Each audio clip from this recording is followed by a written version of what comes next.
जाती है कि हमें थोड़ा सा एक लीफ जो होती है उसके क्रॉस सेक्शन को समझना है कि अंदर उसके क्या क्या कंपोनेंट्स होते हैं। तो लीफ ब्लेड का एक क्रॉस सेक्शन हम देखेंगे और उसका थोड़ा डायग्राम आप बनाएंगे। ठीक है, मैं आपके लिए डायग्राम यहाँ पर लाता हूँ भी, एक सेकेंड।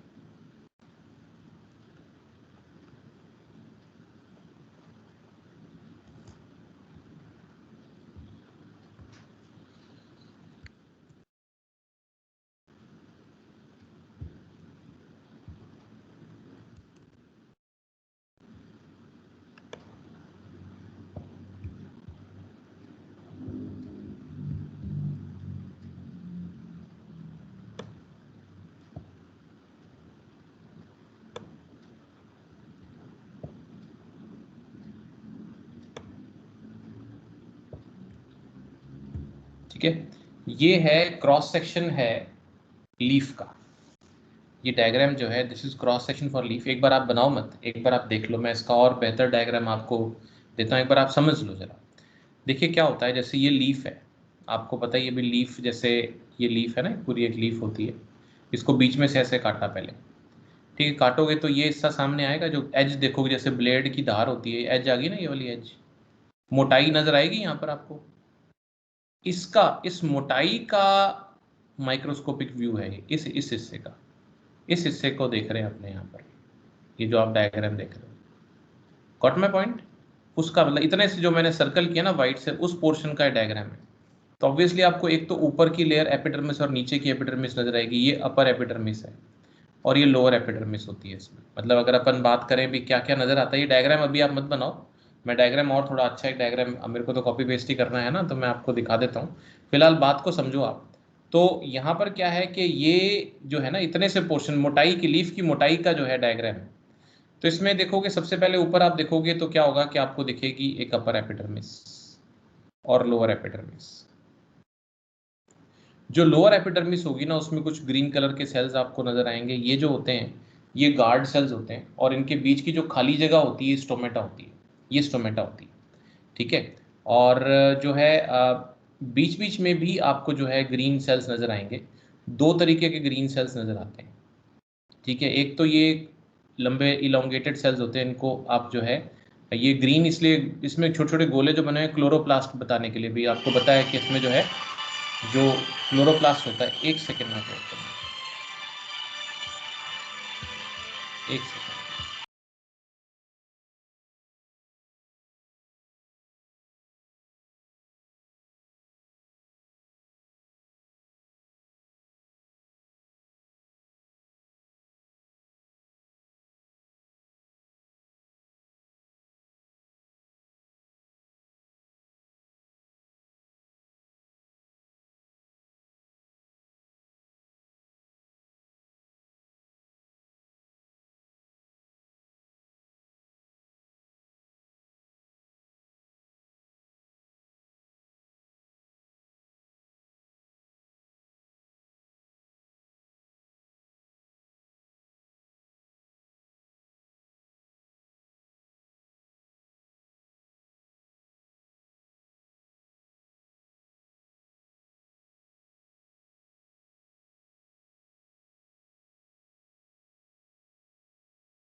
ओके, तो इसमें क्या है कि ये दो तरह के सेल्स होते हैं। ये तो कहलाते हैं, जो ये लंबे लंबे सेल है ना, ये वाले इलोंगेटेड, ये पेलिसेड। और दूसरे जो है ये वाले जो होते हैं, ये स्पॉन्जी सेल्स कहलाते हैं। ये भी ग्रीन होते हैं, बस ये लूजली पैक्ड होते हैं, टाइटली पैक्ड नहीं होते, इनके बीच बीच में स्पेसिस होती हैं। तो ये लीफ का क्रॉस सेक्शन होता है, इसका डायग्राम है। मैं आपको एक इसकी जगह पर एक अच्छा डायग्राम मैं भी आपके लिए डाल देता हूँ इसमें, वो आपने बनाना है अभी साथ के साथ। ठीक है, फिर हम आगे डिस्कशन करेंगे। Just a moment.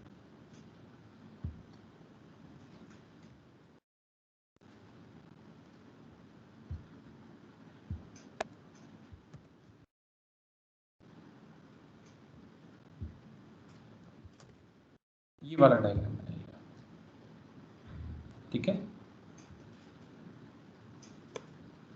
सर ये बनाए क्या हम? हाँ जी, ये बना।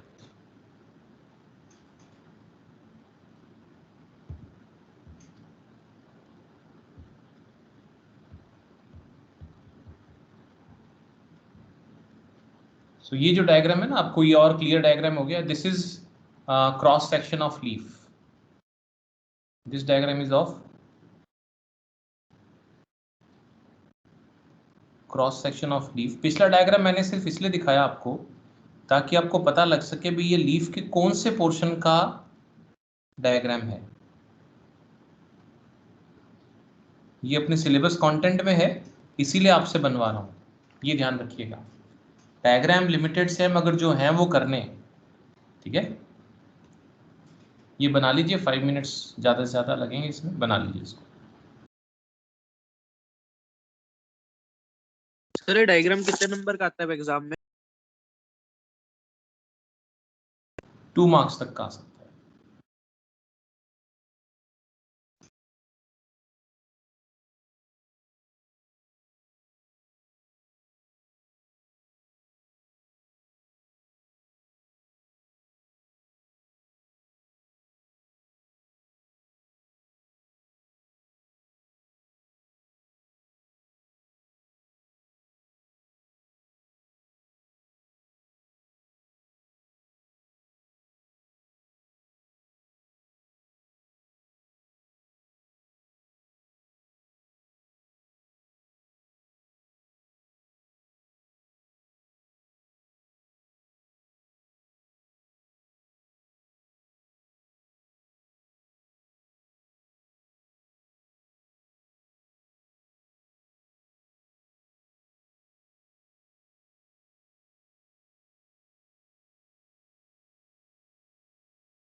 सर ये आपस में इंटरकनेक्टेड होते हैं क्या? क्या चीज? जैसे जहाँ पे एयर स्पेस लिखा है और उसके बाद ये नीचे जैसे इंटरकनेक्टेड है। हाँ, एक दूसरे से मतलब ऐसे तो मतलब टच कर रहे होते हैं ना, क्योंकि तभी तो मॉलिक्यूल्स का और न्यूट्रिशन का आपस में ट्रांसफर तो होता ही है ना इनके अंदर भी। सेल मेम्ब्रेन तो सबके ऊपर ही है, ठीक है, लेकिन मतलब जो है फिर भी जो है मॉलिक्यूल्स के मूवमेंट के लिए टच तो करना जरूरी है ना, टच तो कर ही रहे होते हैं एक दूसरे को।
हाँ जी, बना लिया। No sir sir. एक चलो चलो, 2 मिनट और दिए, बना लो फटाफट।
बहुत है जी, इतना टाइम तो बना लिया। यस सर हो गया। ओके। 2 मिनट अब सर। देखिए, अब 2 मिनट्स क्या मोनालिसा बना रहा है भाई, इतना टेंशन नहीं लेने का। चलो खैर, इतनी देर आप मेरी बात समझें थोड़ा सा। देखो क्या होता है, ये आपको ये बताने के लिए मैंने जो पिछला डायग्राम दिखाया था कि हमने देखा भी जैसे जो लीफ होती है उसका जो ये थिकनेस है उसका डायग्राम है, यानी कि इस पोर्शन का, ये लीफ की जो थिकनेस होती है ना, इतने से हिस्से का मैग्नीफाइड व्यू है, इतने से पोर्शन का, इतने से पोर्शन का मैग्नीफाइड व्यू है। तो इसमें क्या होता है सबसे पहले एक अपर एपिडर्मिस लीफ को जब आप टच करते हो ऊपर तो जो उसको आपको नज़र आता है, सबसे पहले एक लेयर अपर एपिडर्मिस होती है। इसके ऊपर एक आप हमेशा लीव्स को नॉर्मली देखो काफ़ी स्मूथ चिकनी चिकनी होती हैं, ये क्यूटिकल होता है उसके ऊपर। नीचे भी ऐसी एक लोअर एपिडर्मिस होती है, और इसमें भी क्या होता है कि क्यूटिकल होता है। लेकिन क्या है कि नॉर्मली लोअर एपिडर्मिस में ग्रीन कलर के जो हैं सेल्स होते हैं, ये इनको गार्ड सेल्स बोलते हैं। गार्ड मतलब चौकीदार होता है ना, पहरेदार होता है, ये होते हैं। इनके बीच की खाली जगह जो होती है ना, इनके बीच स्टोमेटा जो है अपने आप में कुछ नहीं होते। स्टोमेटा सिर्फ खाली जगह है जहाँ से गैसेस एक्सचेंज होगा, जहाँ से पौधे में गैसेस का एक्सचेंज होता है। साथ में एक इम्पॉर्टेंट फिनोमिना होता है ट्रांसपिरेशन, ठीक है।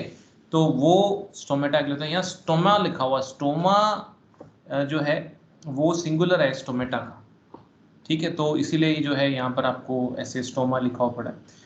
अच्छा, लीफ का जो बीच वाला पोर्शन होता है, लीफ का जो बीच वाला पोर्शन, ये जो आप सारा देख रहे हो ना, ये लीफ मीजोफिल कहलाता है। इतना सारा पोर्शन ये जो है, मीजो मतलब होता है बीच का, फिल जो है वो वर्ड आता है से लीफ के लिए। तो ये सारा का सारा लीफ मीजोफिल होता है, ये लिखा हो ना मीजोफिल। तो ये सारा का सारा ऐसा होता है कि इसमें क्लोरोप्लास्ट होते हैं और एक ग्रीन होता है। इसमें दो तरह के आपको सेल्स देखने को मिलते हैं। पहले ये बने हुए, इनको बोलते हैं आप पेलिसेड, पेलिसेड। और दूसरे ये गोल गोल होते हैं, इनको बोलते हैं आप स्पॉन्जी, ठीक है। इस तरीके से ये लीफ का जो क्रॉस सेक्शन होता है, ये उसका डायग्राम है, क्रॉस सेक्शन ऑफ लीफ का। यहाँ तक कोई डाउट, परेशानी, नो समझ आ सर। गई अब मेरी बात? ठीक है। तो ये बेसिकली डायग्राम इतना सही है, इसका रोल के भी आपको डायग्राम आना चाहिए क्रॉस सेक्शन ऑफ लीफ का, ठीक है। अब इसके बाद अपन आगे बढ़ते हैं। तो आगे कुछ और चीज़ें अपन देखेंगे। देखिए क्या कि जो है, एक तो क्लोरोफिल के बारे में अपन बात करेंगे, और एक स्टोमेटा की ओपनिंग और क्लोजिंग के बारे में बात करेंगे, ठीक है। तो मैं आपको बताता हूँ क्या।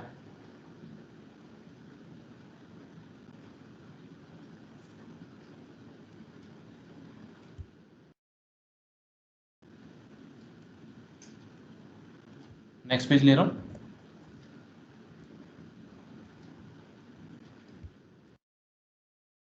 देखिए क्या है कि क्लोरोफिल के बारे में बात करेंगे। आप थोड़ा लिख लेना, मैंने थोड़ा सा आप समय बचा रहा हूँ क्योंकि आज डायग्राम में टाइम लगा दिया अपन ने खूब।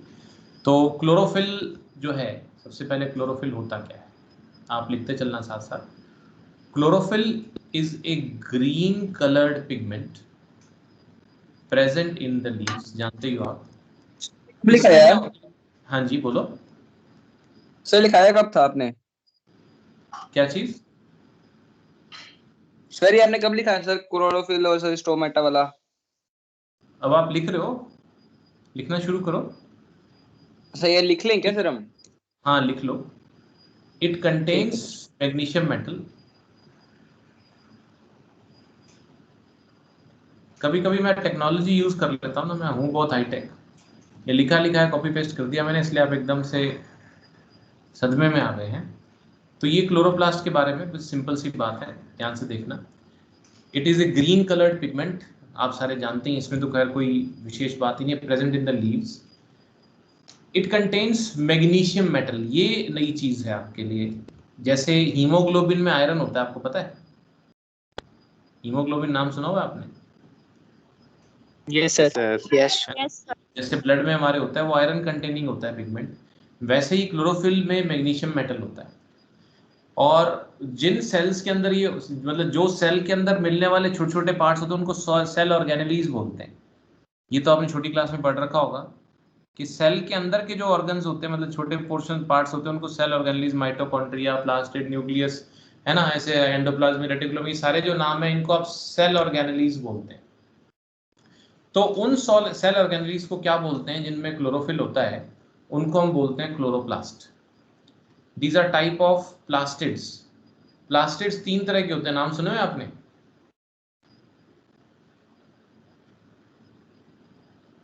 प्लास्टिड्स नो तीन सर। तरह के, नाम सुना है कभी? Yes sir. क्या होते हैं? सर जब चोट लग जाती है सर, जो उसके ऊपर सर वो एक लेयर आती है ना सर, उसको कहते हैं सर प्लास्टिड। वो प्लेटलेट्स होती है। हाँ किस पे सर, चोट प्लेटेट लग होती है, रही सॉरी है? सर। पौधों की बात कर रहे हैं अपने। हाँ सर, सॉरी सॉरी। हाँ जी, वापिस आ जाओ धरती पर। कितने भी नहीं सुने होते अपने। प्लास्टिड्स जो है सर और 3 तरह के क्लास होते सर हैं। है। कौन कौन से नाम सुने हैं कभी? तो यस सर। ये क्रोमोप्लास्ट। डबल मेम्ब्रेन ऑर्गेनेल्स होते हैं। Sir chromoplast and leucoplast. ये हुई ना बात। क्लोरोप्लास्ट, क्रोमोप्लास्ट, ल्यूकोप्लास्ट होते हैं। छोटी क्लास के हैं आपके, पता नहीं अब आपके डिलीटेड ना हो तो सकता है।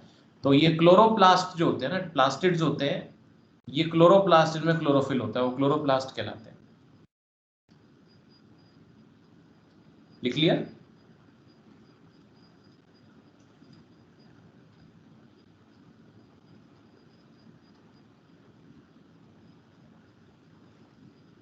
और स्टोमेटा, जिसको सिंगल में आप स्टोमा बोलते हैं, ये क्या है? These are pores present in the leaf. Leaf में होते हैं pores, through which exchange of gases takes place. Each stomata has a pair of guard cells, ये बताया था अभी डायग्राम में आपने बनाया, which controls opening and closing of stomata.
Sir आज आप पहले वाले बैच की स्लाइड्स दिखा रहे हो क्या?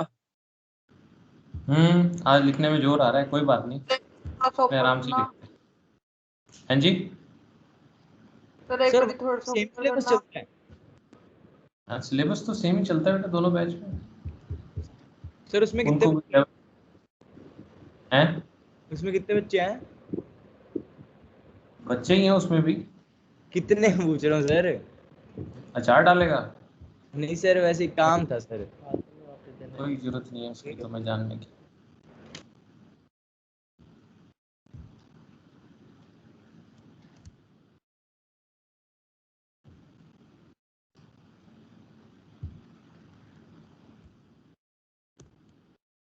ओके चलो, अब देखो स्टोमेटा की बात करते हैं। ठीक है, स्टोमेटा जो है, ये लिख लिया था ना आपने ऊपर जो है। हाँ सर। Stomata Yes, sir. अपने आप में कोई नहीं है। स्टोमेटा तो उस खाली जगह को बोलते हैं, लेकिन स्टोमेटा जो है it's lined by guard cells. तो ये गार्ड सेल्स ग्रीन होते हैं। ग्रीन होने का मतलब इसमें क्लोरोफिल होता है, और जो है ये ऑब्वियसली फोटोसिंथेसिस भी होता है इनके अंदर। मगर इनका कैसे ये खुलते हैं और बंद होते हैं, जैसे क्या होता है कि इनके चारों तरफ ना, जैसे आप ये समझें कि लीफ मीजोफिल होता है। जैसे एक सेकेंड मैं आपको बताता हूँ।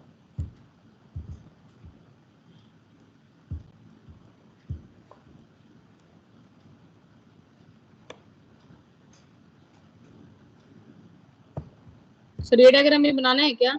हाँ जी बिल्कुल आपको बनाना है। इनके चारों तरफ क्या होता है ना, लीफ मीजोफिल, मतलब जो मीजोफिल बीच वाले जो सेल्स होते हैं ना, पेलिसेड और वो जो इस तरह के सेल्स होते हैं उसके चारों तरफ होते हैं। तो ना ये क्या करता है, ये जब स्टोमेटा खुलने होते हैं ना, तो ये उनसे जो आसपास वाला लीफ का मीजोफिल है उनसे ना वाटर ले लेता है। ठीक है, वाटर जब लेता है, अंदर वाटर अंदर लेगा तो क्या होगा, जब वाटर इन आएगा इसमें तो होगा क्या? सर वो सिकुड़ जाएंगे। कौन सिकुड़ जाएंगे? बाहर वाले तो सिकुड़ जाएंगे, मगर ये अपने गार्ड सेल्स तो गार्ड फूल जाएंगे ना, गुब्बारा होता है। तो ये फूलने से क्या होगा कि ये जो है ना, ये अंदर वाली दीवारें ये दूर हो जाती हैं, ये अंदर वाली वॉल्स जो हैं ये दूर दूर हो जाती हैं, और इससे क्या होता है कि स्टोमेटा खुल जाता है। लेकिन जब इसने बंद होना होता है स्टोमेटा ने, ठीक है, तो क्या होता है, तब क्या होता है कि उल्टा काम होता है, यानी कि जो मीजोफिल है, लीफ मीजोफिल है, वापस जो है वाटर मीजोफिल में चला जाता है, लीफ के मीजोफिल में चला जाता है स्टोमेटा। तो उससे क्या होता है कि गार्ड सेल्स फिर पिचक जाते हैं, वाटर जो है बाहर मीजोफिल में चला जाता है ऐसे। तो इससे क्या होता है कि ये गार्ड सेल्स जो है स्क्वीज कर जाते हैं, पिचक जाते हैं, जैसे गुब्बारे में से हवा निकलने पर वो फ्लैसिड हो जाता है ना, ढीला पड़ जाता है, ऐसे हो जाते हैं ये। और उससे क्या होता है कि ये स्टोमेटा की जो वॉल्स हैं आपस में चिपक जाती हैं अंदर, जो गार्ड सेल्स की वॉल्स हैं, सॉरी। तो इससे क्या होता है, स्टोमेटा बंद हो जाता है। So this is how opening and closing of stomata is regulated. तो यहाँ पर क्या है, इसमें स्टोमा ओपन,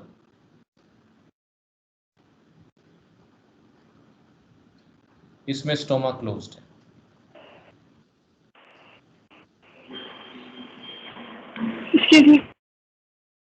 हाँ जी बोलो बेटा।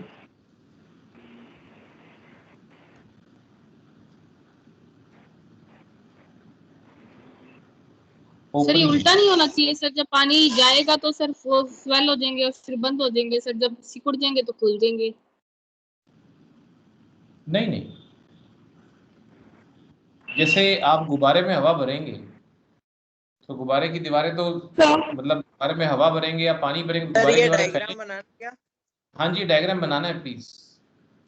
तो बिल्कुल उसी तरीके से गार्ड सेल्स अपने अंदर पानी भर लेते हैं, तो क्या होता है कि ये फूल जाते हैं, फूलने से फिर इनकी दीवारें जैसे दूर जाती हैं, अंदर वाली दीवारें थोड़ी थिक होती हैं, तो वो दीवारें जो हैं दूर दूर हो जाती हैं, बाहर वाली थिन होती हैं।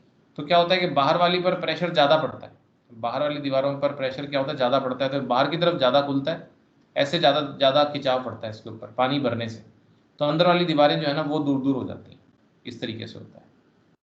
तो फिर ये स्टोमेटा खुल जाता है। हाँ जी बोलिए, कोई कुछ पूछ रहा था?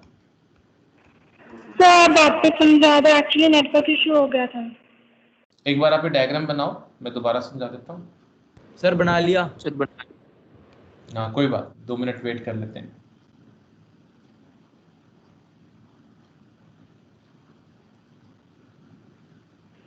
सर डायग्राम का स्क्रीनशॉट ले लिया, बना लूंगी, आप बता दो। ठीक, मैं बता देता हूँ। देखिए क्या होता है कि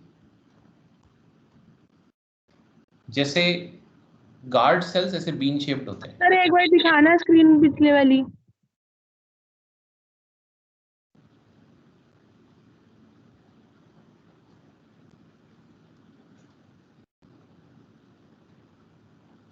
हो गया सर।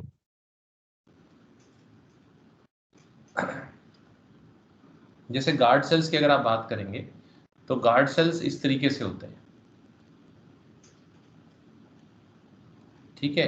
ये इनकी जो बाहर की दीवारें होती हैं ना वो तो होती हैं पतली, अंदर वाली ये दीवारें होती हैं मोटी, अंदर की वॉल्स होती हैं मोटी। तो जो बाहर के सेल्स हैं, जो मीजोफिल जिसे अपन कह रहे हैं, लीफ मीजोफिल में स्पॉन्जी थे, पेलिसेड थे, उस हिस्से से उन सेल्स से क्या करते हैं, पानी अंदर भरते हैं अपने अंदर, उन सेल्स से पानी अंदर लेते हैं, वाटर अंदर लेते हैं, पानी अंदर लेते हैं। तो पानी अंदर भरता है, जैसे गुब्बारा टाइट हो जाता है ना, टर्जिड हो जाता है, वैसे पानी अंदर इनके अंदर आता है, तो ये भी टाइट हो जाते हैं। तो क्या होता है कि ज़्यादा प्रेशर जो होता है ना, ज़्यादा प्रेशर इन पर पड़ता है बाहर वाली दीवारों पर, क्योंकि ये पतली होती हैं तो ये बाहर खींचती हैं, क्योंकि ये वॉल्स थिन होती हैं तो ये बाहर खींचती हैं। तो इसके खिंचाव से क्या होता है कि ये अंदर वाली दीवारें भी थोड़ी दूर हो जाती हैं, जिससे क्या होता है कि बीच की जो खाली जगह है ये स्टोमेटा, यहाँ से एयर गैसेस का एक्सचेंज हो जाता है। जब ये पानी रिलीज कर देती है वापस मीजोफिल में, तो ये क्या होता है, फ्लैसिड हो जाती हैं, ढीली, जैसे गुब्बारा ढीला पड़ जाता है ना, ऐसे ये चिपक जाती हैं आपस में, सिकुड़ जाती हैं गार्ड सेल्स। ऐसे पानी जो है रिलीज कर देती हैं अपने में से, सारा पानी वापस जो है बाहर के मीजोफिल में भेज देती हैं। तो पानी खत्म, जैसे गुब्बारे में हवा खत्म तो वो पिचक जाता है ना, ऐसे ही पिचक जाती है। तो इससे क्या होता है कि दोनों वॉल्स इसकी पास पास आ जाती हैं, ये वाली वॉल्स आप देख रहे हो ना जो, ये चिपक जाती हैं आपस में, और इस तरीके से स्टोमेटा क्लोज हो जाता है। This is the mechanism for the opening and closing of stomata. बोलो मेरी बात समझ आई बेटा? Yes sir. ठीक है, बहुत सिंपल सी बात है, कोई खास ऐसी मुश्किल नहीं है, शब्दों में इसको अपन लिख लेते हैं।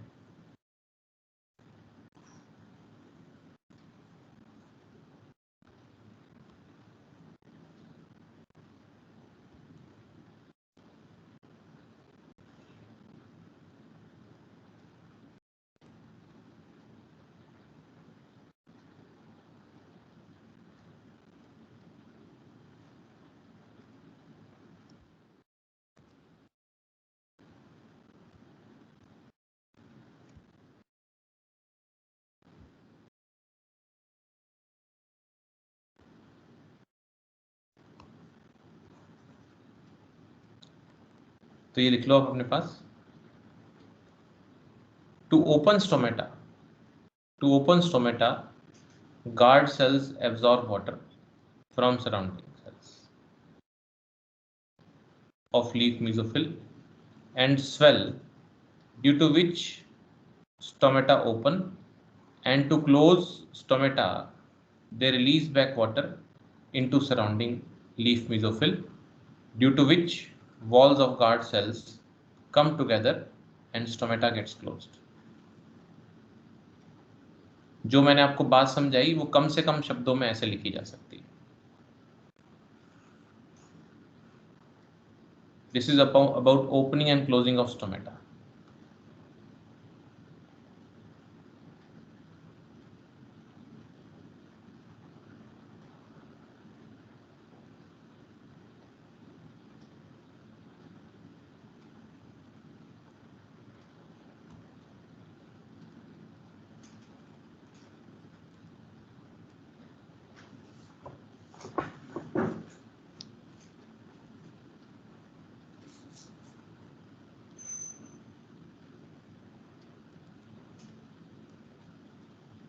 सर हाँ जी बेटा।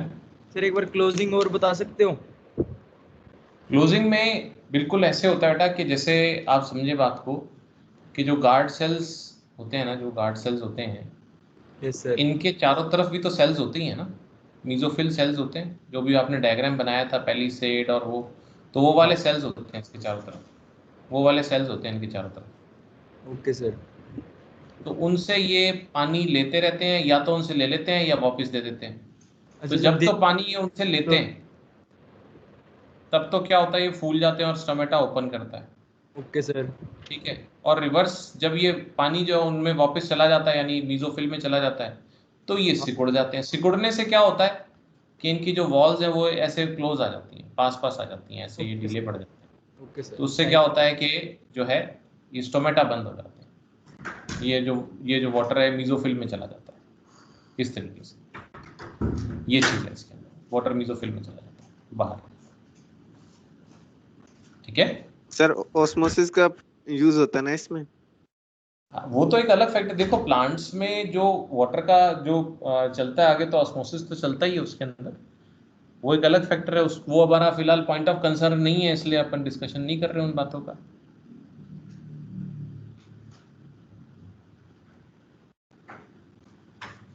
लिख लिया। लिख लिया बेटा, आगे बढ़े।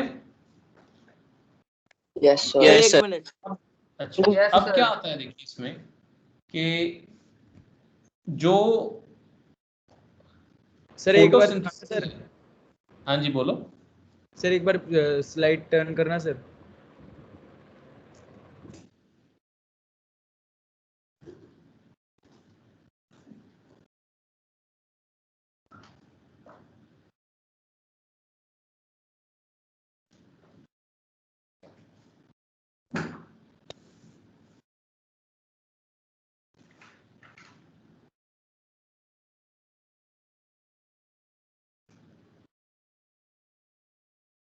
Thank you sir. तो अब जो है, अब इसका एक अलग सेगमेंट शुरू होता है। फोटोसिंथेसिस जो है वो बिना, जिसे आप कहें ना, बिना जो है क्लोरोफिल के, बिना जो है लाइट के, बिना आप कार्बन डाइऑक्साइड के नहीं हो सकती। तो अब हम क्या करने वाले हैं, अब हम ना कुछ एक्टिविटीज करेंगे जिस एक्टिविटी से हम एक्सपेरिमेंटली प्रूव करेंगे कि बिना क्लोरोफिल के फोटोसिंथेसिस नहीं हो सकता, या बिना जो है सनलाइट के फोटोसिंथेसिस नहीं हो सकता, या कार्बन डाइऑक्साइड के बिना फोटोसिंथेसिस नहीं होता। ये एक्सपेरिमेंटली हम प्रूव करने वाले हैं, ठीक है। तो वो देखिए, हम एक एक करके इसमें शुरू करते हैं एक्टिविटीज। तो सबसे पहली हेडिंग आती है activity.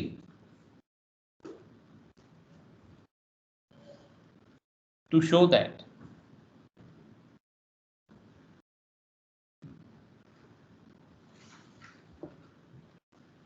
chlorophyll is necessary for photosynthesis.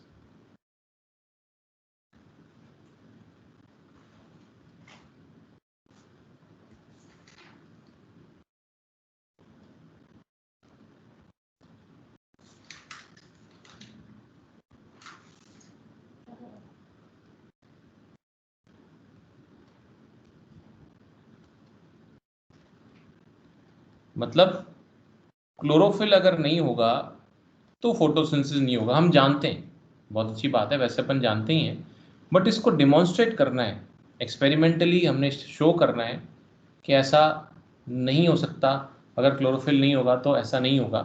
तो ऐसा कैसा करेंगे, तो ये स्टेप्स में मैं आपको बातें बताऊंगा। We take a healthy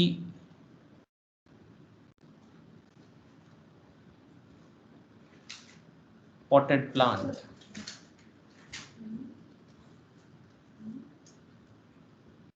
with variegated leaves। सबसे पहले हम क्या करते हैं, एक स्वस्थ गमले में लगा हुआ पौधा लेते हैं जिसकी वेरीगेटेड टाइप की लीव्स हो। अब आप कहेंगे वेरीगेटेड टाइप की लीव्स कैसी होती हैं? जैसी मनी प्लांट में होती हैं, जैसी क्रोटोन में होती हैं, जैसे कोलियस में होती हैं, इस तरीके से। देखिए क्या होता है, ये धब्बेदार पत्तियां होती हैं, मतलब इनमें क्या होता है, जबरीली होती है, मतलब कहने का मतलब है कि रंग एक रंग की नहीं होती, हरे रंग की नहीं होती सारी, बीच में कोई और रंग हो सकता है, या पीली होती हैं। जैसे मनी प्लांट देखा होगा आपने, जैसे मैं आपको दिखाऊं, पूरी की पूरी हरी नहीं होती है। देखा हुआ है, देखा हुआ है ना। तो मनी प्लांट जो होता है ना, जैसे मनी प्लांट जो होता है वो हर जगह से हरा मतलब नहीं होता, कहीं कहीं पीले स्पॉट्स होते हैं। इस तरह की कोई लीफ लेनी है आपने। कई तरह की पत्तियां आती हैं जिनमें इस तरह के जो है वेरीगेटेड होती हैं ये। तो अपने उनकी बात करते हैं, जैसे मैं आपको एक में ही एक बार दिखा देता हूँ। तो इस तरह की पत्तियां, ठीक है ना, इस तरह की पत्तियां जो होती हैं ना, ये वेरीगेटेड हैं। जैसे अलग अलग पैटर्न मिलते हैं, कई किसी में रंग भी होता है, कोई बीच में पिंक या ऐसा कोई कलर भी आ सकता है। कोलियस में जैसे कलर होता है बीच में, तो पर्पल सा कलर होता है बीच में। तो ये जैसे अब जो है इसमें दो पोर्शंस हैं, अगर आप इसको ध्यान से देखोगे, इन लीव्स में दो पोर्शन, इन पोर्शन, जैसे ये लीफ है मान लो, इसमें ये येलो या वाइट होने का मतलब क्या हुआ इस पोर्शन का? इसका मतलब क्या हुआ कि इस पोर्शन में क्लोरोफिल है कि नहीं है? नहीं है। नहीं सर प्रेजेंट है ना। है और हाँ, और जहां नहीं से ये है। हरी है, जहां से ये ग्रीन है, ठीक है ना, ये वाला पोर्शन जो आपको दिख रहा है, मान लो मैं काले से ही दिखाता हूँ, ये पोर्शन जो हरे वाले हैं वो क्या है, वहां पर क्लोरोफिल है। ये पोर्शन जो है ये वो वाले हैं जहां पर क्लोरोफिल है, ठीक है ना। तो ये क्लोरोफिल है वाला पोर्शन है।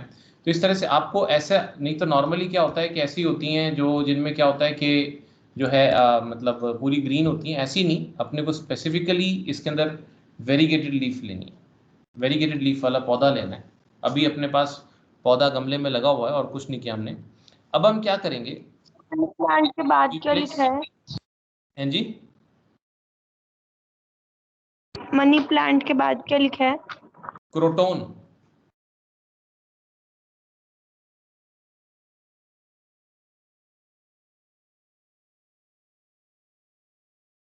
Coleus, we place this plant. अब हम क्या करते हैं,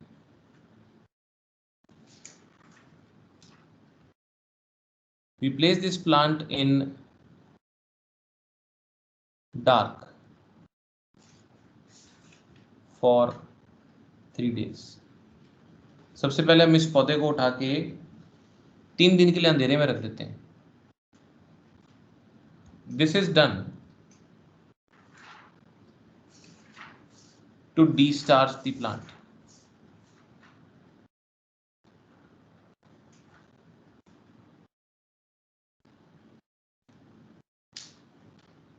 ये किस लिए किया जाता है, प्लांट को डिस्टार्च करने के लिए। डिस्टार्च मतलब जो है स्टार्च, आपको मैंने बताया था क्या क्या यूज होता है स्टार्च का, कहाँ, मतलब क्या इसकी सिग्निफिकेंस बताई थी। Yes sir. क्या बताएं। सर ग्लूकोज के छोटे छोटे टुकड़े होते हैं सर स्टार्च। नहीं, छोटे टुकड़े स्टार्च नहीं होते, ग्लूकोज जुड़कर स्टार्च बनाता है। Yes sir. ग्लूकोज ये प्लांट का फूड रिजर्व है। फूड रिजर्व है मतलब प्लांट को जो स्टोर्ड फूड होता है ना, वो अपना खाना स्टार्च के फॉर्म में स्टोर करके रखता है। ठीक है ना। तो अभी हमारा क्या है कि 3 दिन अंधेरे में रखने से क्या होगा कि प्लांट के पास जितना भी स्टार्च होगा वो खत्म हो जाएगा। ठीक है ना। नॉर्मली ये प्लांट हैज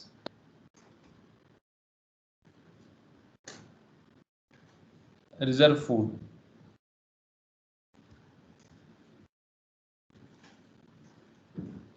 फॉर 3 days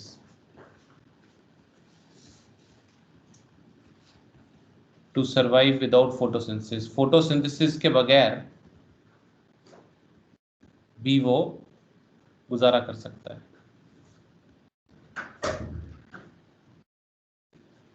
3 दिन के बाद, मतलब 3 दिन में क्या होगा, उसका जितना भी स्टार्च है वो खत्म हो जाएगा। एक्चुअली हम क्या करना चाहते हैं कि मतलब रेस है ना, तो रेस इसको 0 से शुरू करेंगे, स्टार्च खत्म कर दिया हमने सारा उसके अंदर से। अब क्या करेंगे, अब हम उस पौधे को धूप में लेकर आएंगे। Now we place this plant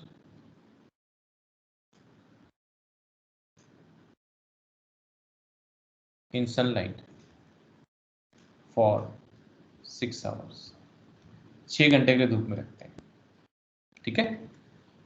चलो तो आज अब इतना ही करते हैं। आगे की प्रक्रिया जो है वो थोड़ी सी लंबी है समझने में।